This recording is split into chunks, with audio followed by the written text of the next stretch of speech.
Olá! O plenário da Câmara dos Deputados aprovou em outubro o projeto de lei que retira a obrigatoriedade de participação da Petrobras na exploração do petróleo do pré-sal.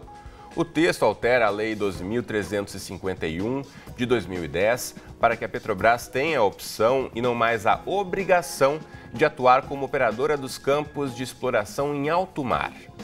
Hoje, a lei que estabelece o regime de partilha do pré-sal indica que a exploração deverá contar com pelo menos 30% de participação da Petrobras. Com o argumento de que a empresa não tem mais condições de arcar com esses custos, o projeto torna facultativa a decisão de participar dos consórcios de exploração. Os deputados que se opõem ao projeto alegam que ele trará enormes prejuízos à Petrobras e à União. Segundo os parlamentares, apenas no campo de Libra, a perda chegaria a 246 bilhões de reais se a petroleira estatal não for a operadora.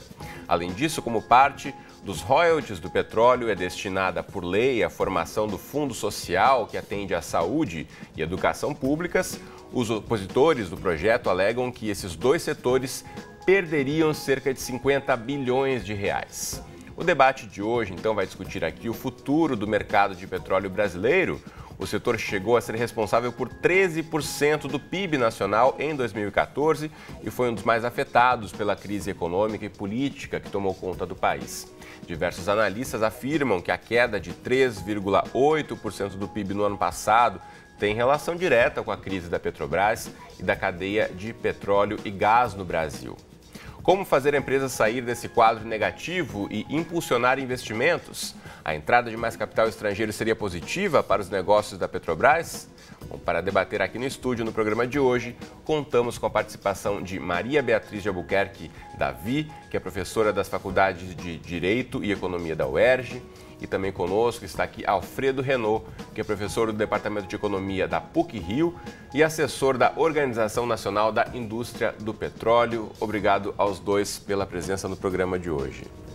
Bom, antes de começar aqui a nossa conversa, a gente assiste agora a um vídeo feito pela nossa equipe de produção. Vamos lá.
Pois é, essa pergunta que todos se fazem quando o assunto é Petrobras no país nos últimos meses, como a Petrobras pode sair da crise. Começo então perguntando a vocês, a menor obrigação com o pré-sal poderia ajudar, de certa forma, a Petrobras? Alfredo Renault. Bom, primeiro, boa noite aos telespectadores. Eu acho que a questão da lei que passa no pré-sal não é importante para a Petrobras, é importante para o país. Possibilidade de a gente atrair investimento num momento que a Petrobras tem enorme dificuldade de fazer novos investimentos diante da crise financeira que ela vive, é uma oportunidade que o Brasil tem de atrair investimentos, gerar emprego e retomar o ritmo de produção do pré-sal, que não deveria ter sido fechado em nenhum momento como foi, atrasou esse processo e fez com que hoje nós tivéssemos uma concentração e uma dependência muito grande da Petrobras. Portanto, a questão do pré-sal, ela é importante, a lei que foi aprovada, ela é importante para o país, para a gente sair, o setor petróleo contribuir para a saída da crise que nós vivemos na economia como um todo. Por outro lado, você me perguntou o que precisa ser feito. Eu acho que o que precisa ser feito é o dever de casa que está sendo feito. É venda de ativo, é diminuir o tamanho da Petrobras, é fazer com que essa dívida se comporte de uma forma razoável dentro da geração de caixa. Esse dever de casa é duro, é desafiador, mas ele tem sido feito e nós estamos já com um processo, né, de desinvestimento, ou seja, de venda de ativos, em um ritmo dentro do que estava previsto no plano e não tem outro caminho. Diminuir investimento, vender ativo e fazer com que essa dívida entre num valor razoável comparado com a geração de caixa.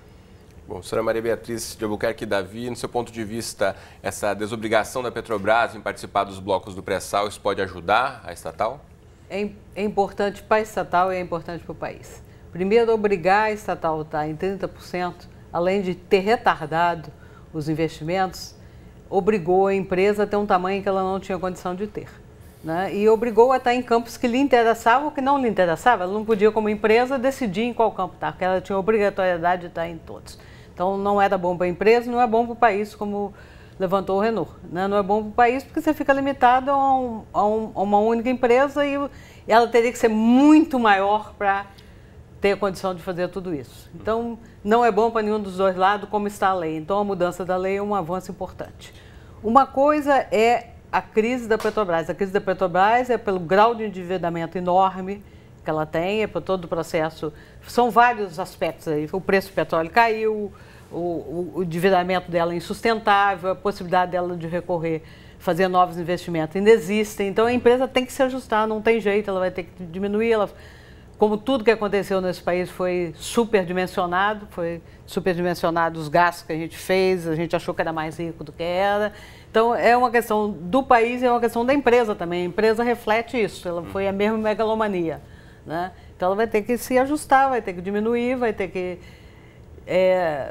ser mais eficiente. O que diz é o seguinte, o melhor negócio do mundo é a exploração de petróleo. O segundo melhor negócio do mundo é a exploração de petróleo mal feita. O terceiro melhor negócio do mundo é a Petrobras. Né? Então, não é o fim do mundo, mas é voltar à realidade que o país, como disse o meu antecessor, atrai investimentos e possa ir adiante. Quer dizer, a ideia de que vai perder o quê?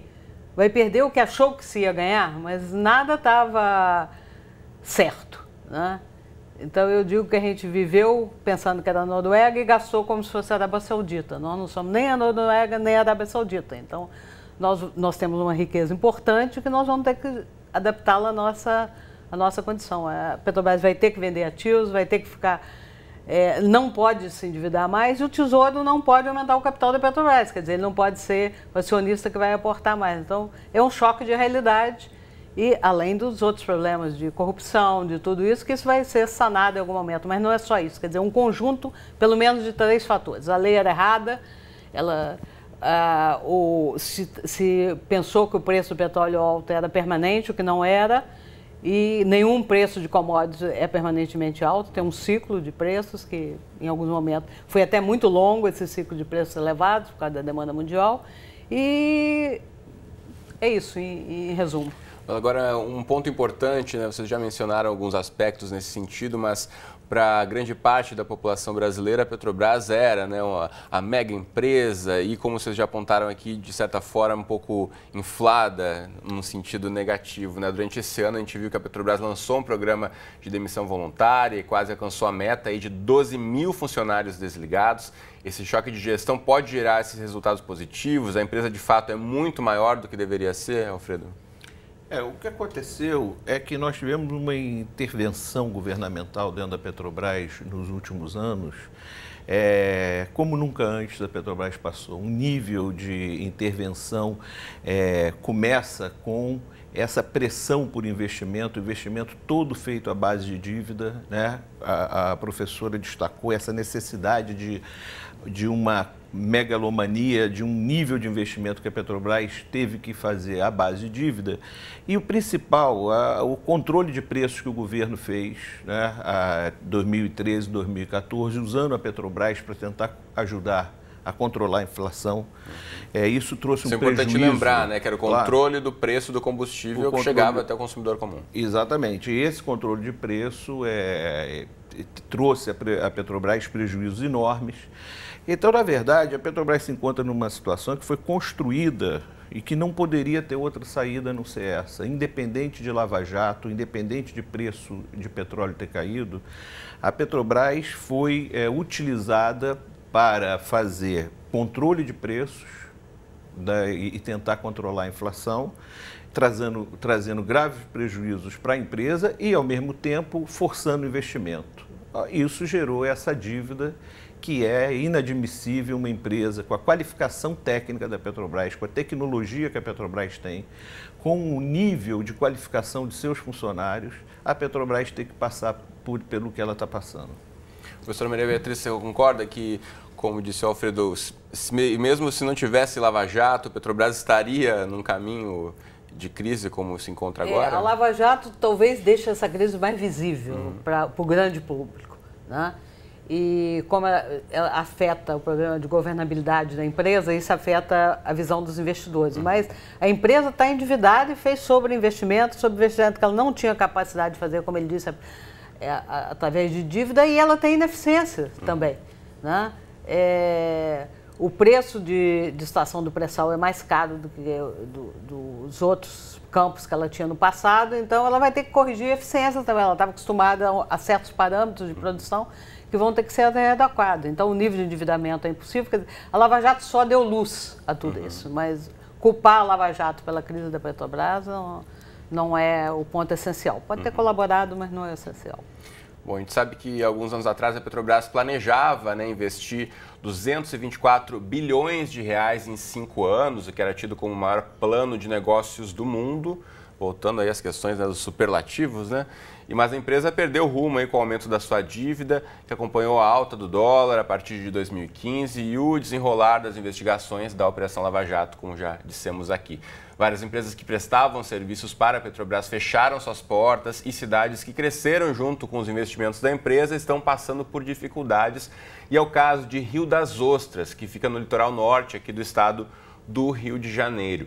Então, para entender um pouco mais das consequências da crise da Petrobras na cidade, a gente conversa agora com o prefeito Alcebiades Sabino. Prefeito, bem-vindo ao debate. Boa noite. Boa noite, Cristiano. Boa noite, Maria Beatriz, Alfredo Agenor. É um prazer falar aqui de Rio das Ostras sobre o momento, a realidade que vivemos hoje. Prazer é nosso poder contar com a sua participação, esclarecendo e mostrando para o restante do Brasil, que não acompanha tão de perto, mas vocês que vivem essa situação, quais foram os primeiros sinais da crise da Petrobras aí na cidade? Olha, na verdade, já era, de certa maneira, era possível prever, já 4 ou 5 anos atrás, algumas dificuldades que os municípios aqui da região iam viver. Os municípios aqui adquiriram custos muito altos na sua máquina, na sua administração. As prefeituras se acostumaram a utilizar muitos recursos, porque os recursos de royalties de petróleo eram recursos abundantes. Em 2012, a Prefeitura de Rio das Ostras, por exemplo, arrecadou em valores atualizados, só de royalties de petróleo, mais de 400 milhões de reais, foram 462 milhões de reais em 2012. Esse ano a Prefeitura vai arrecadar de royalties de petróleo, se muito, 80 milhões de reais. Então são quedas de receitas muito substanciais, muito fortes. Isso afeta muito a região inteira, porque não é apenas uma questão da redução dos repasses dos recursos de royalties de petróleo, mas toda a indústria de petróleo foi muito impactada. Então, muitas empresas fecharam portas, empresas que deixaram a região, empresas que desativaram praticamente o seu canteiro de negócios. Enfim, há um impacto bastante sentido. Bom, e a questão também de empresas fecharam e muita gente que tinha se mudado até a região em busca de oportunidades de emprego, também boa parte da população dessa região acabou saindo também, né? Olha, o Sindicato Offshore aqui da região nos informa que cerca de 20 mil trabalhadores até abril desse ano, perderam seus empregos. Não é? Há outras estimativas que chegam a cerca de 30 mil trabalhadores desempregados somente na indústria de petróleo e nas suas associadas. O impacto é bastante grande. O peso sobre as prefeituras acresce muito, porque esses trabalhadores, de modo geral, eles tinham boa renda, bom salário, eles tinham um plano de saúde, de modo geral, seus filhos frequentavam escolas privadas, escolas particulares, e com o desemprego, essas pessoas demandam pela saúde pública e pela educação pública, não é? Esse é um problema bastante grave que toda a região vive. Bom, prefeito, eu volto a falar com você em um instante. Eu quero aproveitar um ponto trazido pelo Alcebiades Sabino, prefeito de Rio das Ostras, em questão de os municípios, como ele disse, gastavam muito contando com uma renda. Professora, esse também foi um esquema que muitos estados, muitos outros lugares, não só Rio das Ostras, como a gente está exemplificando aqui, também acabaram se endividando por isso, né? O problema é que a justificativa teórica por royalty do petróleo é que é um recurso não renovável. Então, você tem que criar atividades produtivas que no futuro te vão deixar independente desse recurso que um dia vai acabar, né? E não foi essa a visão que se teve com os municípios que receberam royalty. O royalty não é um presente, o royalty é um resultado que é um recurso não renovável que vai ser explorado e que vai acabar. Então, todo mundo recebeu isso como se fosse uma renda permanente e não pensou de como você tinha que trabalhar com esse recurso para gerar outras atividades produtivas. Por quê? A indústria do petróleo, ao contrário de outras indústrias, é uma indústria que gera muito encadeamento, quer dizer, elas chamam outras empresas, mas ela tem que estar ativa, ela tem que estar bem. E por isso que o Renault levantava muito bem, abrir o investimento para outras empresas que não a Petrobras pode possibilitar essa retomada desse crescimento ligado à cadeia do petróleo, porque a cadeia do petróleo tem essa vantagem de ter encadeamentos positivos. Então, foi a forma como se trabalhou com royalty, talvez não se tivesse uma clareza por que pagar royalty. Bom, Renault quer complementar? Não, só um comentário. Eu acho que o prefeito Sabino falou sobre esse tema. É importante reparar que essas cidades, principalmente Rio das Ostras e Macaé, elas sofrem com a diminuição dos royalties, mas sofrem com o freio que a economia teve, tanto ICMS como geração de ISS, porque elas são o epicentro da atividade do petróleo na região. Então, outros municípios tiveram a perda e tiveram a crise, mas o que aconteceu na região que tem esses dois municípios, Macaé e Rio das Ostras, é que as empresas diminuíram sua atividade, portanto, a tributação também diminuiu, a arrecadação diminuiu, independente da questão dos royalties. Prefeito Sabino, nesse sentido, houve algum tipo de acordo com a Petrobras em relação aos royalties para tentar reduzir o impacto negativo nos caixas do município? Não. Em relação à Petrobras, não foi possível qualquer tipo de arranjo, qualquer tipo de acordo, não é? Os municípios não perderam apenas royalties de petróleo, como o Alfredo colocou, todas as receitas foram fortemente atingidas, houve perdas generalizadas em todas as receitas e, como eu falei aqui também, uma demanda, uma pressão muito maior por serviços públicos, especialmente na área de educação, saúde e segurança pública. Rio das Ostras, por exemplo, está entre os municípios brasileiros com maior crescimento de população.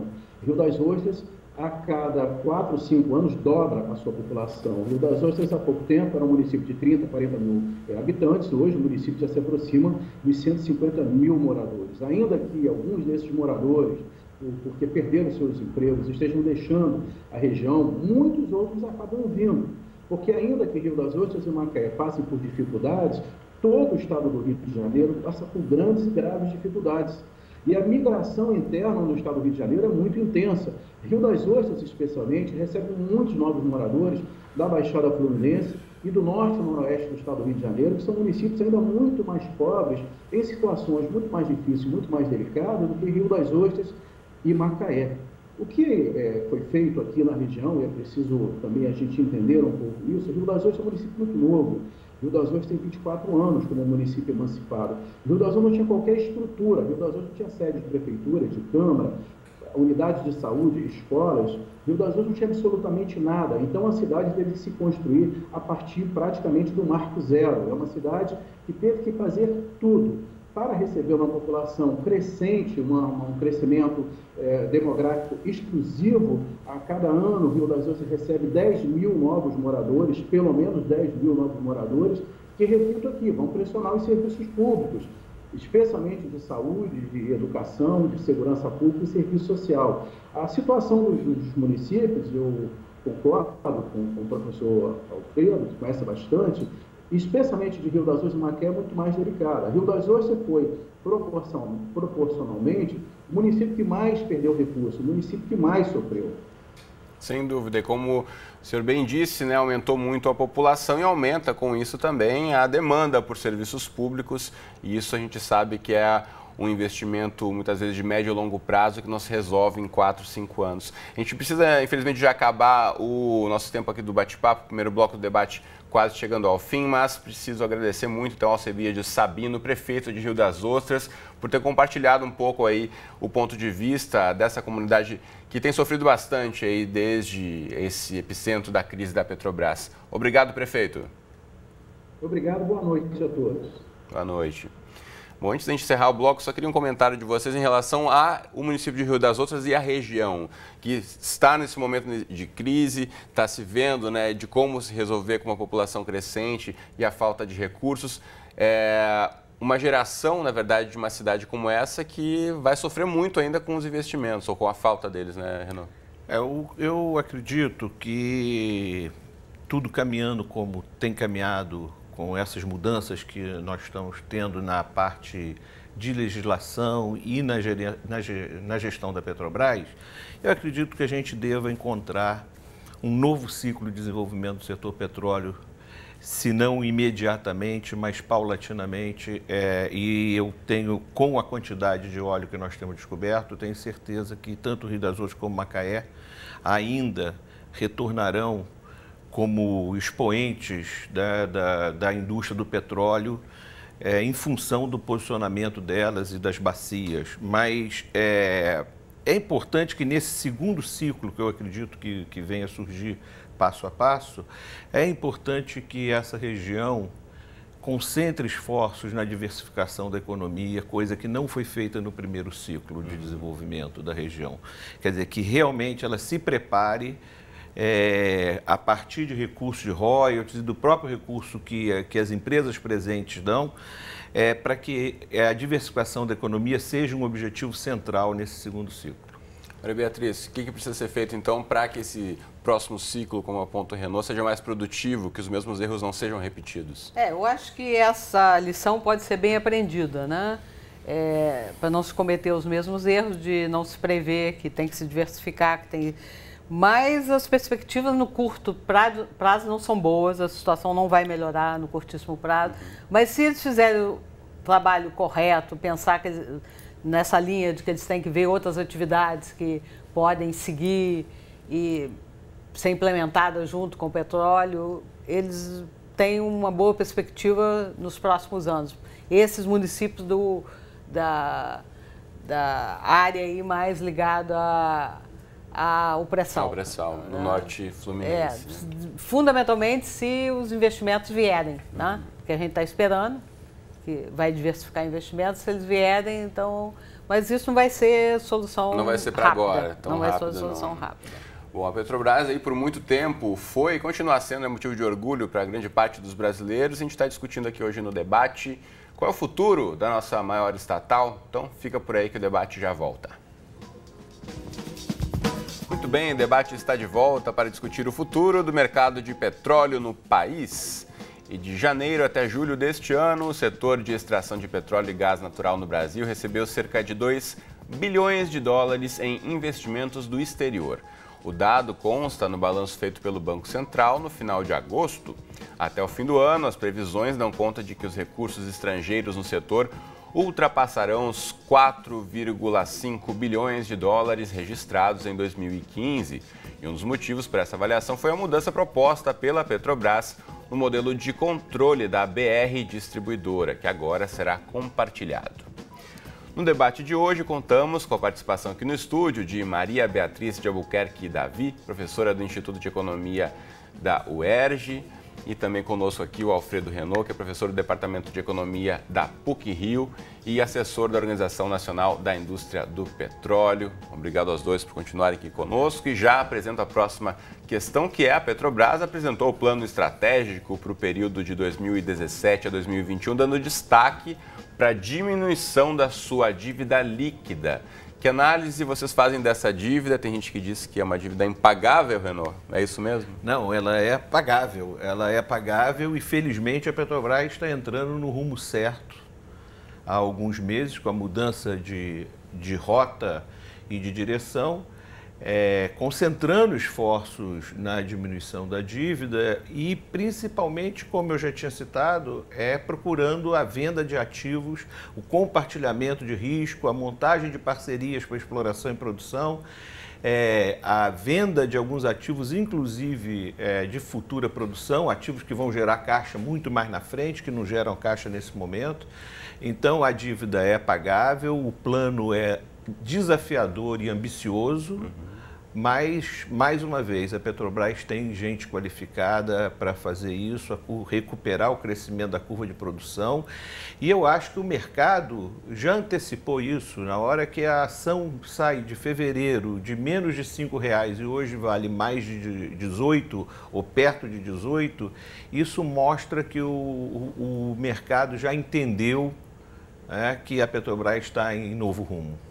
Pois é, em 2016 as ações da Petrobras têm subido e vem ajudando a aumentar o valor de mercado da empresa. Ao mesmo tempo, vemos demissões em massa dos terceirizados, incentivo a demissões e boatos até sobre uma possível privatização rondando os corredores da empresa.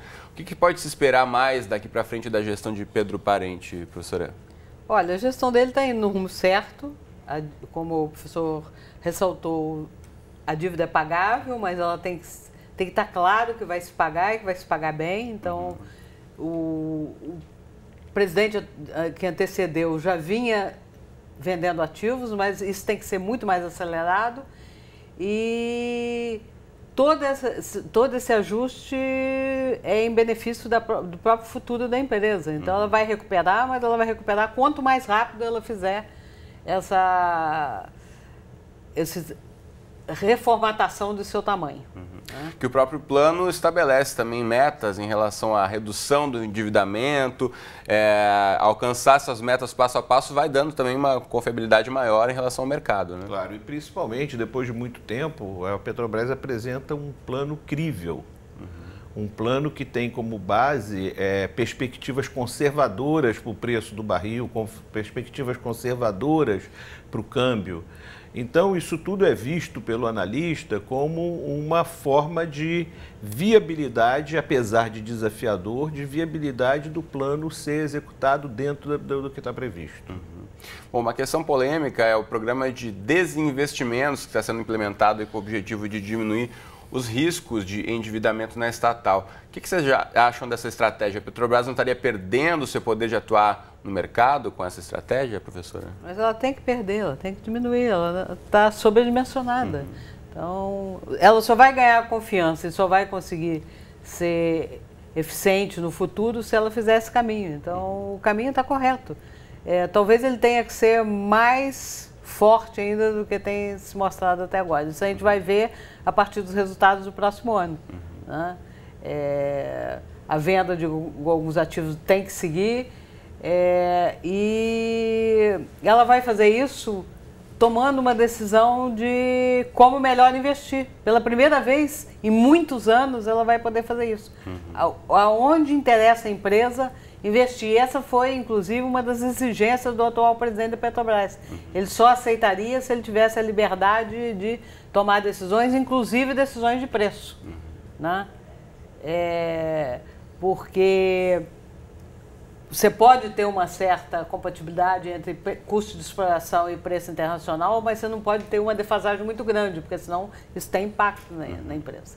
Né? Isso é uma questão que Renault apresentou no primeiro bloco do programa, reforça isso, Renault, a questão da menor influência política nas decisões da empresa? Menor influência política, o programa de desinvestimento que você citou, a venda de ativos, a professora já colocou a importância que isso tem para a Petrobras.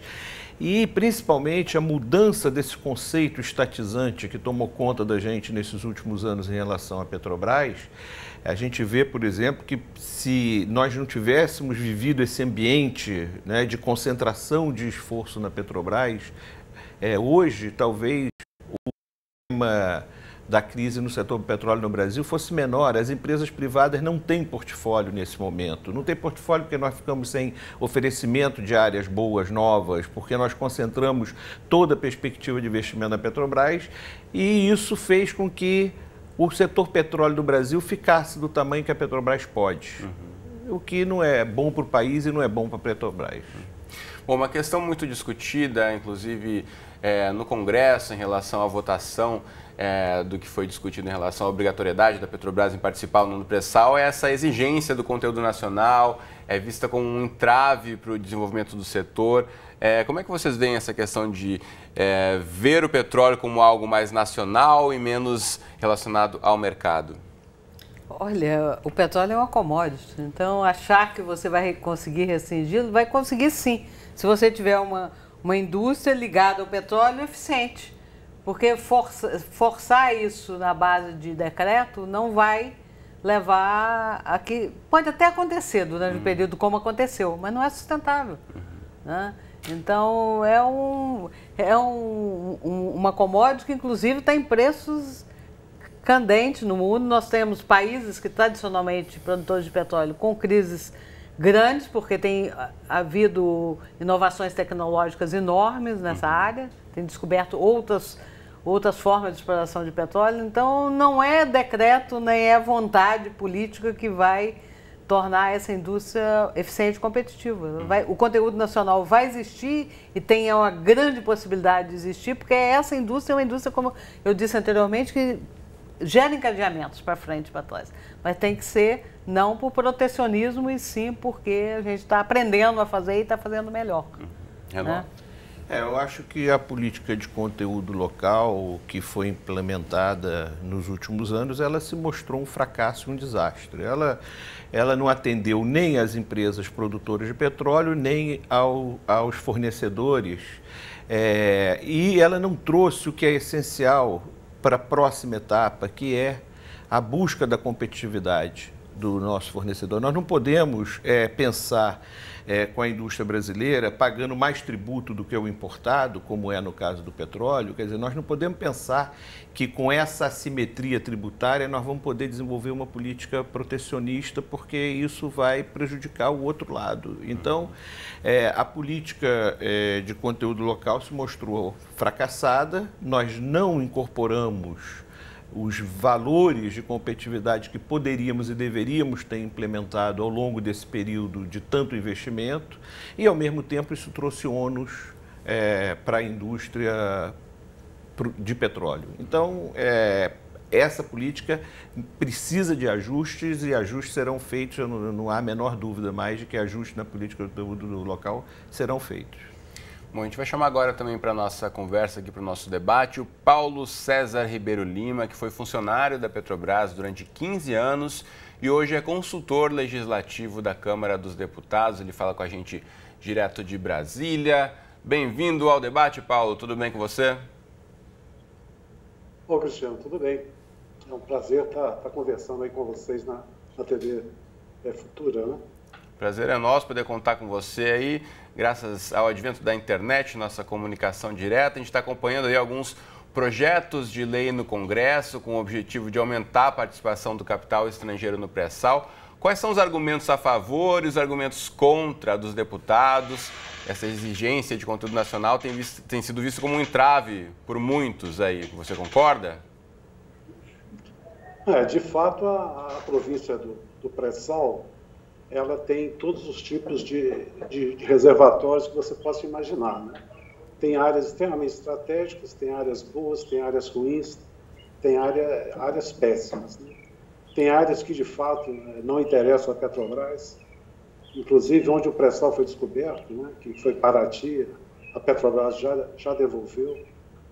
Ela tem pedido a prorrogação do plano de avaliação de descoberta de várias áreas. Então, realmente não tem sentido a Petrobras ser operadora única em todo o polígono. Mas é muito importante que a Petrobras seja operadora, né, das áreas de fato estratégicas nesse polígono. E existem áreas que são estratégicas, que já estão sendo desenvolvidas, né? Uma área extremamente estratégica já está em produção, que é Lula, Libra, outra área estratégica com a presença da Petrobras, Búzios também, a Petrobras está presente. Nessas áreas é importantíssimo que a Petrobras esteja presente, porque são áreas de altíssima rentabilidade, de altíssimos volumes recuperáveis, e a Petrobras tem um baixíssimo custo de extração, baixíssimo custo de produção. Ela tem participação aí da União, né, de entes federais no seu capital social, de maneira que o lucro dessas áreas também reverte para o Estado. Né? Deixar a Petrobras de fora de áreas verdadeiramente, realmente estratégicas é muito ruim para o país.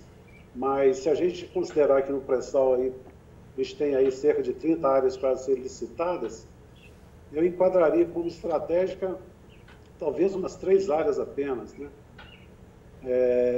Saturno, Pau-Brasil e talvez Peroba. As outras áreas realmente precisam ser licitadas e a Petrobras, de fato, não tem interesse em participar da exploração dessas áreas, né? Pois é, essa discussão de quais seriam as prioridades que a gente tem visto aí em relação até o próprio plano de negócios da estatal, prevendo o desinvestimento e retirada da Petrobras de setores importantes como biocombustíveis e na petroquímica. De que forma isso tem sido discutido e construído aí em Brasília?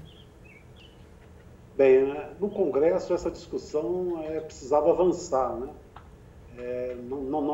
Essa discussão não tem sido feita. O foco tem sido a questão da operação única, né?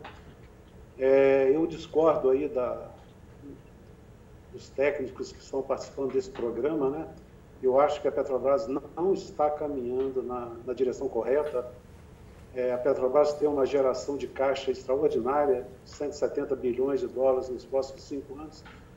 Não há nenhuma necessidade, né, de fazer essa venda e de reduzir essa alavancagem de 5,4 para 2,5 em um espaço tão curto. 19 bilhões de dólares em relação à geração de caixa de 170, um valor baixíssimo, né? A privatização da BR, a venda do controle acionário da BR distribuidora é totalmente inadequada do ponto de vista técnico e também é muito questionável a legalidade, né, dessa privatização, né? A lei de privatizações ela está em vigor, exige uma série de providências que tem que ser tomadas, né? Tem que haver transparência, tem que haver concorrência, tem que haver publicidade. Isso não está sendo feito dessa maneira, né? E é importante citar também que nenhuma grande empresa pensa em vender a sua distribuidora, tirar a sua marca, né? Porque é a BR que aparece para o consumidor, né? Para a sociedade brasileira, por meio dos postos. Então, a privatização da BR não vai no caminho correto. Eu penso que a venda também da NTS, né, os gasodutos da região sul e sudeste também, a gente sai do monopólio estatal, talvez para o monopólio privado, também não vai na direção correta. O grande esforço da Petrobras, né, não devia realmente se concentrar nessas vendas de áreas estratégicas. Talvez outras empresas e outras áreas, né, como a Liquigás, a própria petroquímica, apesar de que a petroquímica também é estratégica, e não acredito que a Petrobras também devesse sair dessa área, mas eu vejo um esforço muito grande de pagamento da dívida, de redução da dívida num prazo muito curto, né? Sem necessidade, né? Se houvesse necessidade, talvez até justificasse, mas a Petrobras poderia reduzir a alavancagem dela para 2,5 em 2020, 2021, e não em 2018. Não há nenhuma razão técnica para isso. Eu vejo uma questão mais ideológica, né, do que uma questão técnica. Bom, Paulo, eu volto a falar com você daqui a pouquinho. Quero voltar aqui para o estúdio para a gente repercutir essa questão. É um outro ponto de vista sobre a questão das prioridades, né, da Petrobras em relação a desinvestimentos também. Eu queria ouvir a posição de vocês em relação a questões importantes. O biocombustível foi levantado por muito tempo como uma nova bandeira, uma nova frente da Petrobras, mudando um pouco a imagem da empresa também, a petroquímica. Como é que vocês veem essa questão? Olha, todas as grandes petroleiras têm estado na área de energias renováveis, todas. Shell é uma das pioneiras, mas o problema é que a Petrobras não entrou bem nisso no passado e agora é muito difícil, no momento de crise, você diversificar tanto os seus negócios. Então, como a gente falou que os municípios, os estados têm que diversificar, as próprias empresas de petróleo estão fazendo isso, né? Mas elas fizeram isso com planejamento de longuíssimos prazos e estão trabalhando nessa. Eu citei a Shell, que é uma das que mais avançou nessa área. É tarde demais para a Petrobras começar a investir mais fortemente? Não sei se é tarde, mas não é o momento agora. E o Paulo fez uma série de colocações, mas ele tem que vender ativos, não tem jeito. Por mais que a gente goste da Petrobras, que não é só os funcionários que gostam, todos os brasileiros, tem a minha geração principalmente, que viveu a Petrobras como uma empresa estatal, mas assim, qual é a solução que ele dá? Se não vai vender a BR, pode não sair totalmente da BR, tem uma pequena participação, mas fertilizante a Petrobras já vendeu no passado e voltou a estar na área de fertilizante. Nos anos 70, 80, ela acabou com a sua área de fertilizantes, depois voltou a estar na área de fertilizantes. Então, tem que ter um rumo, tem que ter um plano de negócio crível, porque a Petrobras, o Estado é o maior acionista, mas as pessoas querem comprar a ação da Petrobras. A Petrobras tem que se valorizar. Ela não é uma empresa que o Estado possa decidir tudo dela. É uma empresa onde o Estado, inclusive, em determinado momento, deixou de ser o acionista principal. Voltou a ser, mas ele tem acionista privado. E é esses que vão alavancar a empresa. E a credibilidade que vai. E ela tem uma série de empresas que ela tem que concorrer no mundo. Então, ela tem que ver onde está caminhando o resto das empresas. Então, eu acho que o caminho que está sendo seguido, que eu já elogiei aqui anteriormente, é um caminho que concentra esforços na produção de petróleo, concentra esforços nesse momento de crise, onde a Petrobras tem, né, a sua larga experiência, tem áreas importantíssimas do pré-sal, até foram citadas algumas áreas que foram conquistadas pela Petrobras sem reserva.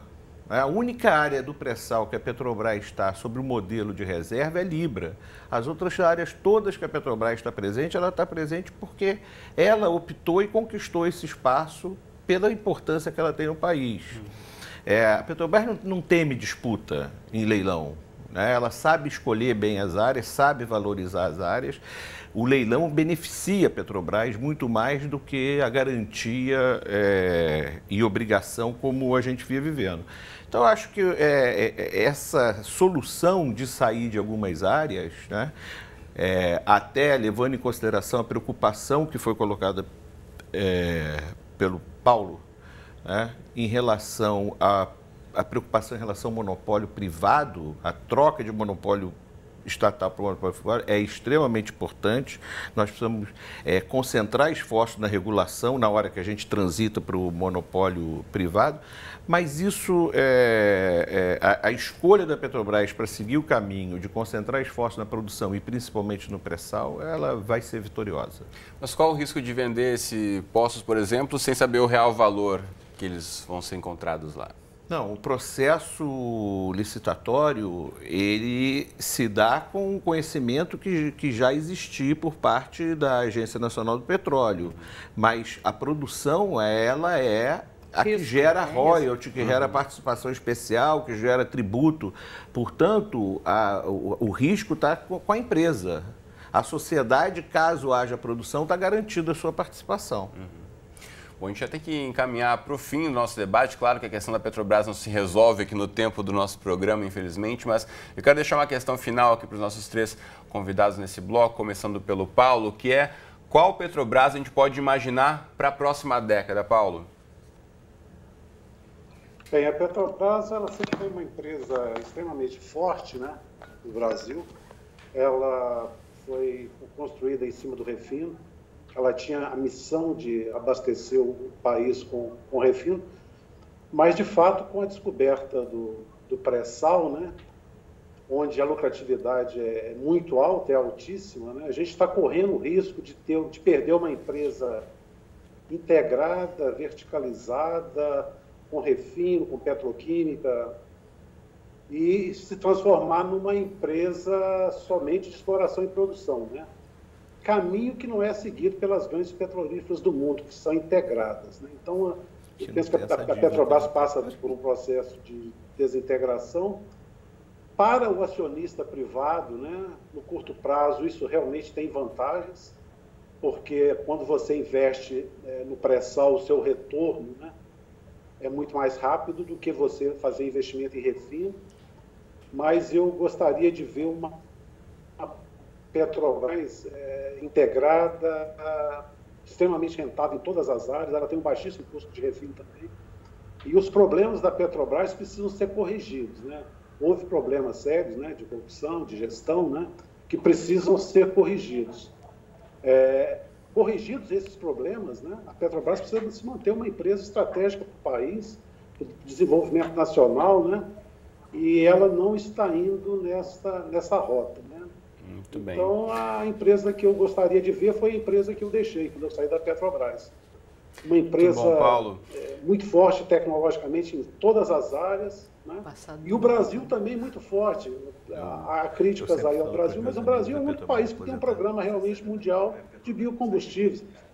E é importante ressaltar que a Petrobras teve um papel também muito importante nisso, né? Não são os outros países que estão à nossa frente, que têm uma matriz mais limpa que a nossa, né? Paulo, pelo adiantado do nosso tempo, eu preciso interromper você, infelizmente, que a gente precisa encerrar o programa, mas quero agradecer muito a sua participação e seu ponto de vista aqui no debate de hoje. O Paulo César Ribeiro Lima, consultor legislativo da Câmara dos Deputados, falando com a gente diretamente de Brasília. Muito obrigado, Paulo, pela participação e pelo seu ponto de vista no debate aqui de hoje no Futura. Eu que agradeço aí o convite, a gente está sempre à disposição aí. Um abraço aos colegas aí, a você. Um abraço. Obrigada. Bom, a gente tem um minutinho rapidamente para cada um. A Petrobras que a gente pode esperar ou que queremos daqui para frente, Beatriz? Uma Petrobras menos endividada, uma Petrobras que tenha perspectiva de futuro e uma Petrobras eficiente. Né? Relógio. Eu acho que nós não corremos o risco de ter uma Petrobras enfraquecida.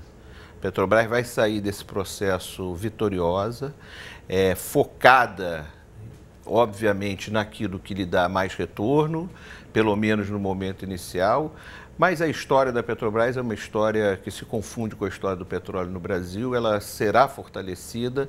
Agora, o que foi feito nos últimos anos realmente faz com que muito esforço e muito desafio pela frente até botar a Petrobras no lugar. Muito bem.